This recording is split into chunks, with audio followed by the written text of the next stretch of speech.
트럼프 미국 대통령과 김정은 북한 국무위원장 간의 친서가 오가며 북미 협상이 재개될 조짐을 보이고 있습니다. 트럼프 대통령은 우리는 매우 좋은 관계를 갖고 있다며 김 위원장과의 우호적 관계를 강조했습니다. 자동차업계 관계자들을 만난 홍남기 경제부총리 겸 기획재정부 장관이 수소전기차 개별 소비세 감면 확대 방안을 검토 중이라고 밝혔습니다. 늦어도 오는 2022년에는 우리 금융지주의 민영화가 완성될 전망입니다. 우리 정부가 향후 3년 안에 정부가 보유한 우리 금융지주의 지분을 모두 처분하겠다고 밝혔습니다. 금융당국이 신규 증권사 설립 문턱을 낮추기로 했습니다. 금융위는 오늘 혁신선장과 모험자본 공급을 위해 금융투자업 인가체계를 개선한다며 이같이 밝혔습니다. 뉴스플러스 잠시 후 뵙겠습니다.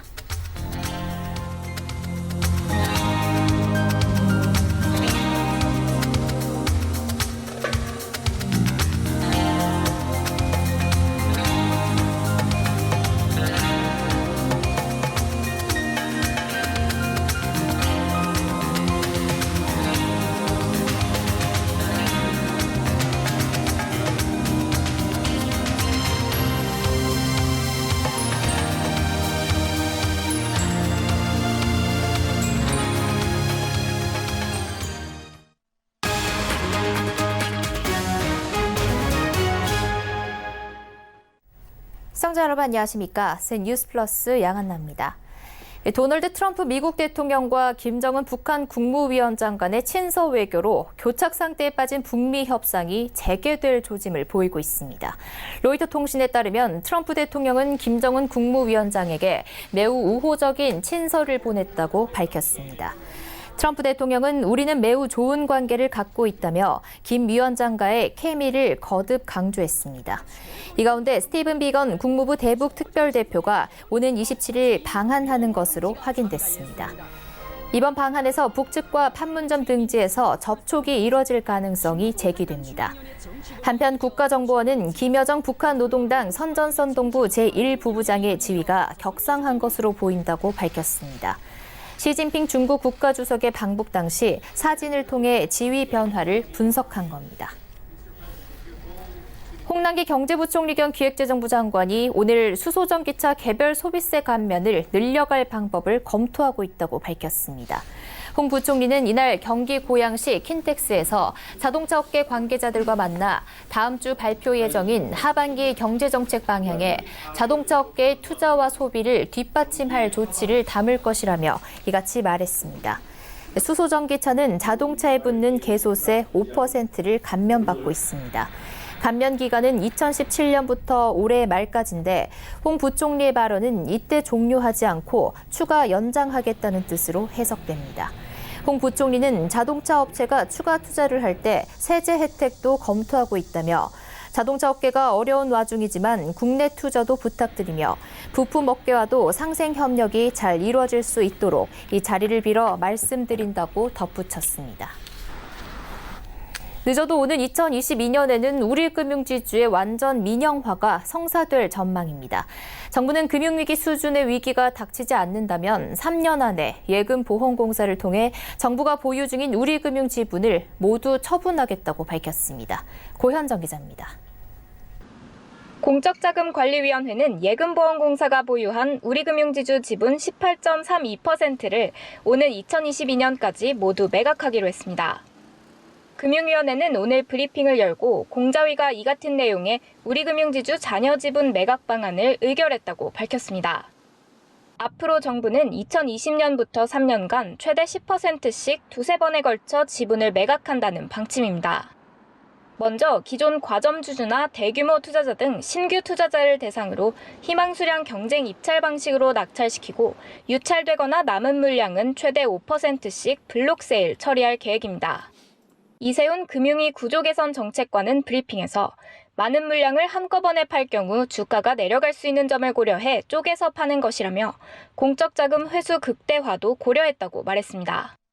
이어 적정 주가 범위를 상정해두지는 않았으나 산술적으로 단순 계산하면 13,800원 정도면 원금은 100% 회수할 수 있다고 덧붙였습니다.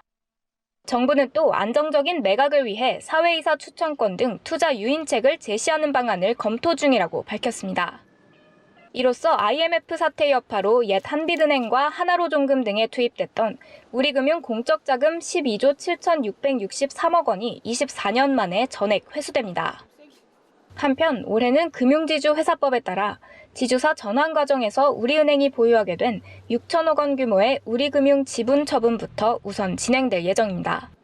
서울경제TV 고현정입니다. 금융당국이 신규 증권사 설립 문턱을 낮추기로 했습니다. 금융위원회는 오늘 지난 2010년 이후 신규 진입한 증권사가 6곳에 그쳤다며 증권사의 높은 진입 장벽 개선이 필요하다고 강조했습니다. 이어 혁신 성장과 모험 자본 공급을 위해 금융투자업 인가체계를 개선한다고 밝혔습니다.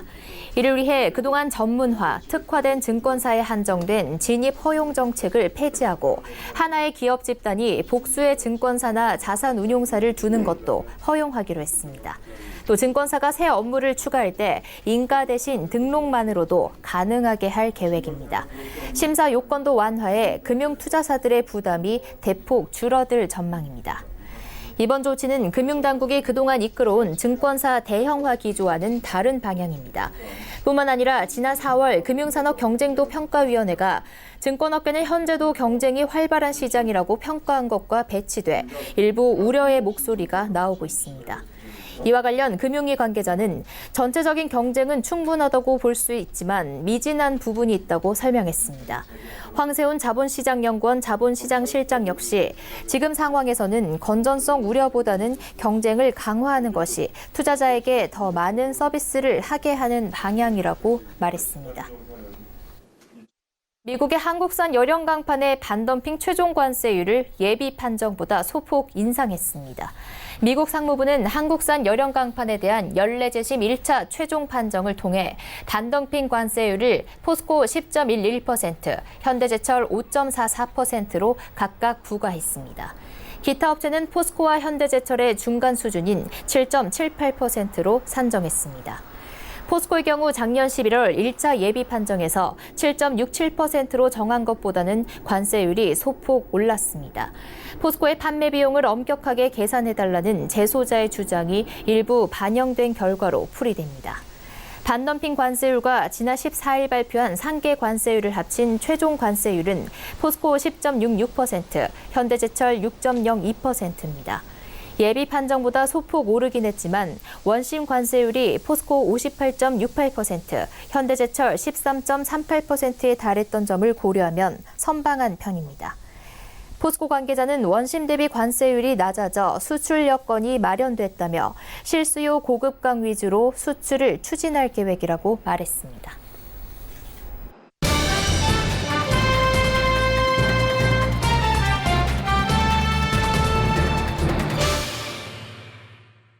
오는 28일부터 이틀간 일본에서는 G20 정상회담이 열립니다. 특히 이번 G20 정상회담은 주식시장에서도 주목하고 있는데요. 트럼프 미국 대통령과 시진핑 중국 국가주석의 만남이 예정돼 있어서입니다. 불확실성으로 인해 국내 증시를 흔들었던 미중 무역 분쟁의 해결책이 마련돼서 주식이 반등할 수 있을까요? 증권팀 이소영 기자와 이야기 나눠보겠습니다. 안녕하세요. 안녕하세요. 이 기자, 이 증권업계는 이번 G20 정상회담, 특히 그 미중 간의 정상회담을 두고 어떤 전망을 내놓고 있습니까? 네, 증권업계의 전망을 한마디로 요약하면 예측할 수 없는 상황이다라고 할 수 있는데요. 앞서 진행됐던 미국과 중국 양국의 회담도 그렇고 트럼프라는 인물 자체에 대한 예측도 불가능한 상황이기 때문입니다.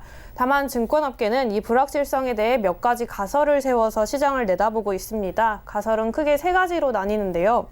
가장 좋은 결과는 중국이 지적재산권을 보호하거나 기술 이전 방지 등을 양보하고 미국은 관세 수준을 추가로 관세 부과를 하기 전인 10% 수준으로 회귀하는 빅딜의 성사입니다. 하나금융투자는 빅딜이 성사될 경우 국내 주식시장이 저점 반등에 성공하면서 코스피가 2350선까지 다시 복귀될 수 있을 것으로 전망했습니다. 또 다른 가설은 이번 정상회담에서 바로 결과가 나오는 것이 아니라 오는 9월에 있을 UN 총회나 11월 에이펙 정상회담까지 결과가 미뤄지는 건데요. 이 경우에는 추가 관세를 부과하는 것을 유예하면서 협의를 이어가는 긍정적인 전망이랑 혹은 추가 관세를 일부 계속 부과하면서 교착 국면이 지속되는 부정적인 전망 두 가지가 있습니다. 상황에 따라서 우리 증시는 2200까지 증시선이 코스피가 올라가거나 현재 수준인 2100선을 유지할 것으로 보입니다. 마지막 가설은 가장 최악의 상황을 고려한 것인데요. 협상이 결렬돼서 상황이 악화되는 것을 의미합니다. 이렇게 되면 우리 증시에도 불확실성이 완전히 커지기 때문에 2100선을 회복했던 코스피가 다시 2000선으로 떨어질 수 있다는 전망이 나옵니다. 네, 세 가지 가설로 나눠주시긴 했지만 사실상 상황이 어떻게 될지는 모르는 거잖아요. 28일 정상회담이 열리기까지 이제 이틀 정도가 남았는데 이렇게 불확실성이 높은 상황에서 국내 투자자들이 어떤 투자 전략을 취해야 할까요? 네, 일단은 섣부른 투자 전략을 취하기보다는 신중하게 관망세를 유지하는 것이 무엇보다 중요한 한 주가 될 것 같은데요.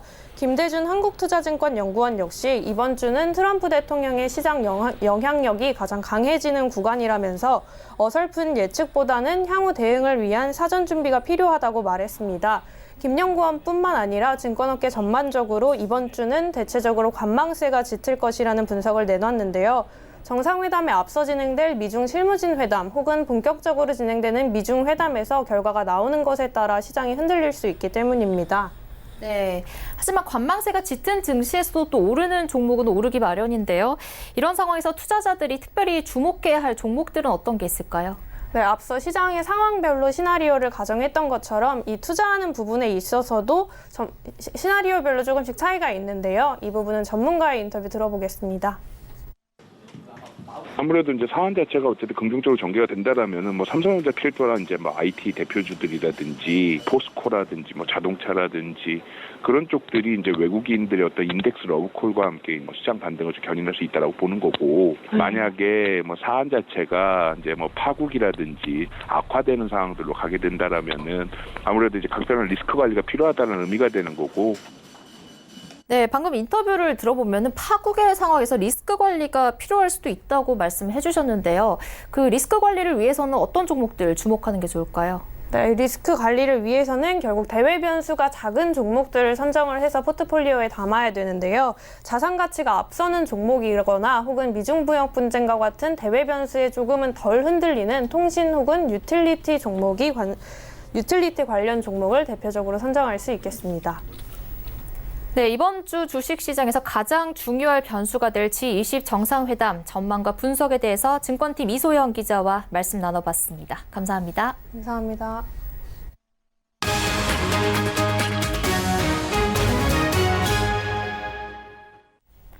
고양 창릉과 부천 대장을 끝으로 3기 신도시 5곳이 모두 윤곽을 드러냈습니다.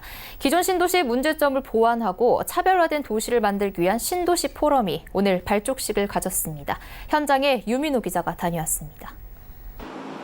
신도시 주민들이 가장 큰 불편함을 느끼는 건 바로 교통입니다. 일자리가 서울 강남이나 광화문 등에 몰려 있다 보니 아침 저녁으로 출퇴근하는데 많은 시간을 쏟아야 하는 탓입니다. 새로 조성될 3기 신도시에는 연구소나 기업 입주를 위한 부지 공급을 늘려야 한다는 목소리가 나왔습니다. 그래서 자족 기능 확보를 통해서 서울에서 출근하는 사람들을 늘리고 1, 2기 신도시 주민들도 3기 신도시로 출근하는 형태로 만든다면 서울 양재동의 한 호텔에서 신도시 포럼이 발족식을 열고 첫 발을 내디뎠습니다. 신도시 포럼은 각계 전문가가 모여 3기 신도시를 어떻게 조성할지 모색하는 자리입니다. 도시, 교통, 환경 등 6개 분과 민간 전문가 50여 명이 정기적으로 회의를 하고 아이디어를 내기로 했습니다. 이웃과 함께 아이 키우기 좋을 뿐 아니라 편안하고 안전한 교통, 그리고 휴식과 즐거움이 있는 공원 등을 두루 갖춘 살기 좋은 공간이 되어야 합니다. 이날 열린 세미나에선 6개 분야 전문가들이 주제 발표에 나섰고 이후 토론이 이어졌습니다. 한국토지주택공사는 포럼을 체계적으로 꾸려나가기 위한 뒷받침에 나섭니다. 그래서 저희 내부에서는 신도시 기획단을 만들고 또 토지주택연구원에서 공생도시 연구단을 출범해서 이번에 지금 하고 있는 이 3기 신도시 포럼과 연계해서 다양한 의견을 수렴하고 새로운 도시를 LH는 내부에 포럼 본부를 설치해 신도시 포럼의 전반적인 운영을 지원할 계획입니다. 서울경제TV 유민호입니다. 1인 가구가 빠르게 증가하고 있습니다. 통계청에 따르면 작년 10월 기준 1인 가구는 약 579만 가구로 전년보다 3.1% 늘었습니다. 전체 가구 중 비중도 30%에 달했습니다. 1인 가구 중 약 60%는 일자리가 있는 것으로 집계됐습니다. 특히 65세 이상 노년층에서 일하는 1인 가구 수가 큰 폭으로 증가했습니다. 성별로는 여성보다 남성 가구의 취업률이 더 높았고 1인 가구가 속한 산업군은 사업과 개인, 공공서비스업이 도소매업이나 제조업보다 많았습니다. 임금 수준별로는 200만 원에서 300만 원 미만이 35.7%로 가장 많았고 100만 원에서 200만 원 미만과 300만 원에서 400만 원 미만 등이 뒤를 이었습니다. 주당 평균 취업 시간은 41.1시간으로 전년보다 1.7시간 줄었습니다. 서울경제TV와 남서울대학교가 뷰티 산업 발전과 인재 양성을 위해 산학협력 협정을 맺었습니다. 협정식에서 양사는 K-뷰티의 글로벌화를 위해 노력하겠다고 입을 모았습니다. 보도에 이하라 기자입니다. 어제 오후 충남 천안시 남서울대학교 본관. 서울경제TV와 남서울대학교가 뷰티 산업과 교육 지능을 확대하기 위해 만났습니다. 남서울대학교 뷰티보건학과는 매년 K-뷰티를 알리기 위해 월드뷰티 콘테스트를 개최하는 등 뷰티 산업 육성에 앞장서고 있습니다. 서울경제TV는 월드미스 유니버시티 한국대회를 개최하는 등 미디어 분야에서 뷰티 관련 이벤트를 꾸준히 개최해 산업저변 확대에 기여하고 있습니다. 저희 경제 전문 채널로서 앞으로 협력 관계를 더욱 공고히 하고 발전을 상호 도모하는데 최선을 다하겠습니다. 우선 가을에 있을 이 행사 저희들도 적극적으로 후원해가지고 성공적으로 이끌 수 있도록 최선을 다하고요. 서울경제TV와 함께 뷰티 향장 분야에서 새로운 페스티벌을 준비하기 위한 MOU를 맺게 되어서 매우 기쁩니다. K-팝과 K-뷰티 이런 새로운 분야에 대해서 양 기관이 서로 협조해서 우리 한국의 아름다움과 우리 한국의 전통 미와 그리고 한국의 좋은 역사와 콘텐츠를 해외에 소개하고 뷰티와 보건을 접목해 건강한 아름다움을 추구하는 융합형 인재 양성에 힘쓰고 있는 남서울대학교는 뷰티 전문인을 위한 뷰티 컨설턴트 교육을 중심으로 뷰티 산업 리더 배출을 목표로 하고 있습니다. 전 세계의 뷰티를 관여하는 종사자들이 다 모여서 서로 간에 어떤 커뮤니케이션을 하면서 뷰티를 조금 더 발전시키고 상생시키는데 아마 목적을 가지고 저희가 공유를 하는 그 자체가 아마 뷰티 콘테스트의 가장 기본적인 이념이 아닌가 생각을 합니다. K-팝이라든가 K-뷰티 쪽에 관심이 많은 나라에 저희 학생들이 나가서 취업을 할 수 있는 그런 굉장히 플러스 알파가 되는 그런 부분도 있고요. 이번 협정에 따라 양측은 국내 미용인의 실력 향상과 해외 진출 활성화 등 한국 뷰티 산업 발전을 위해 공동 협력을 경주해 나갈 방침입니다. 서울경제TV 이하라입니다.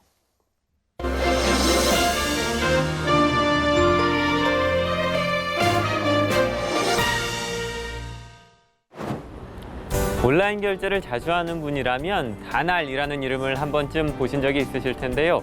결제 분야의 강자이자 코스닥 상장사인 다날이 기존의 넓은 네트워크를 바탕으로 암호화폐 사업의 진출에 주목받고 있습니다. 오늘 IR+에서는 다날의 신사업 페이코인에 대해 알아봅니다.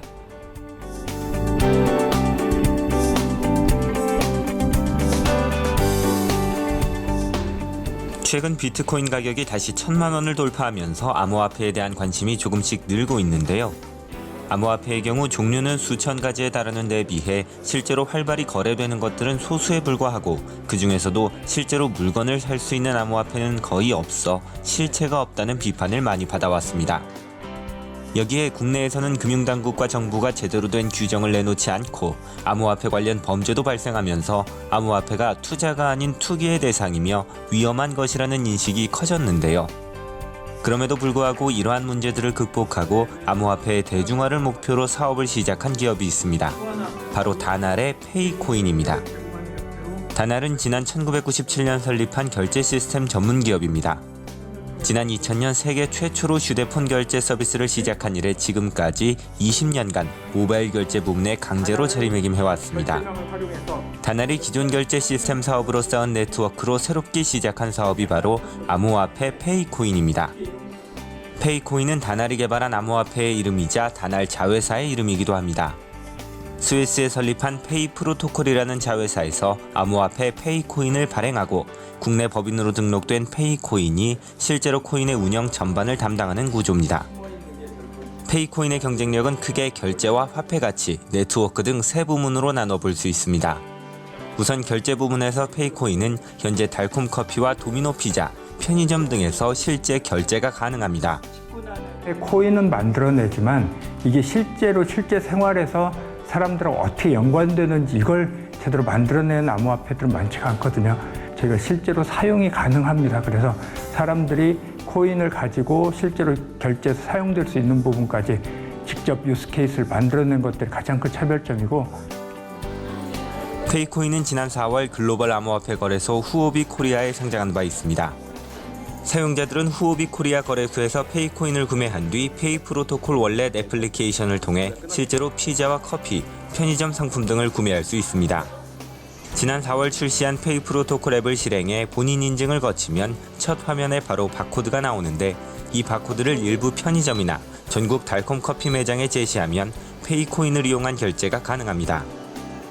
도미노 피자의 경우 온라인 주문에 페이코인을 사용할 수 있는데 도미노 피자 앱을 설치해 메뉴를 고르고 주문하면 결제 방법을 고르는 항목에서 페이코인을 찾을 수 있습니다.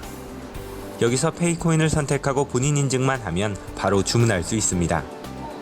페이코인이 이처럼 실제 결제에 도입될 수 있었던 첫 번째 이유는 낮은 수수료입니다. 페이코인은 블록체인 기술을 통해 많은 이해관계자가 얽혀있던 복잡한 결제 구조를 간소화해 가맹점 수수료를 1% 수준으로 대폭 낮췄습니다. 두 번째 이유는 페이코인의 핵심 경쟁력 중 하나로 화폐 가치 변동성 축소입니다. 페이코인 측은 기존에도 결제에 암호화폐를 도입하고자 하는 기업들은 많았지만 암호화폐의 가격 변동성이 너무 크다는 점이 도입을 방해한 큰 원인 중 하나라고 설명했습니다. 페이코인은 이처럼 들쑥날쑥한 암호화폐 가치를 안정화하기 위해 독자적인 결제 방식을 고안했습니다. 사용자가 페이코인으로 결제를 하면 이 코인이 바로 판매자에게 전달되는 것이 아니라 1차로 다날 측에 먼저 보내집니다. 이후 다날이 페이코인을 현금화해 판매자에 전달하기 때문에 판매자는 결과적으로 현금으로 결제를 받은 것이 됩니다. 즉 다날이 페이코인의 가치 변동분을 책임짐으로써 사용자와 판매자 모두 안심할 수 있는 결제 구조를 만든 겁니다. 넓고 탄탄한 네트워크도 페이코인의 경쟁력으로 꼽힙니다. 다날이 지난 20여 년간 쌓아온 가맹점 네트워크와 결제 시스템 관련 노하우를 통해 페이코인 사용처를 빠르게 확대하고 인지도를 높이겠다는 것이 페이코인의 계획입니다. 페이코인은 다날의 해외 네트워크를 활용해 하반기부터는 해외 시장에도 진출할 예정입니다. 3, 4분기 정도에는 저희가 일본 시장을 타겟으로 해서 준비를 하고 있고, 그 다음에 동남아 시장, 내년에는 영국이나 미국까지 하고 있습니다. 국내에서도 결제 가능한 가맹점을 빠르게 늘리고 다날의 해외 결제 대행사 네트워크를 통해 해외 진출도 병행해 국민 코인으로 자리매김하겠다는 것이 페이코인의 목표입니다. 서울경제TV 김성훈입니다. 센 뉴스 플러스 여기까지입니다. 시청해주신 여러분 고맙습니다.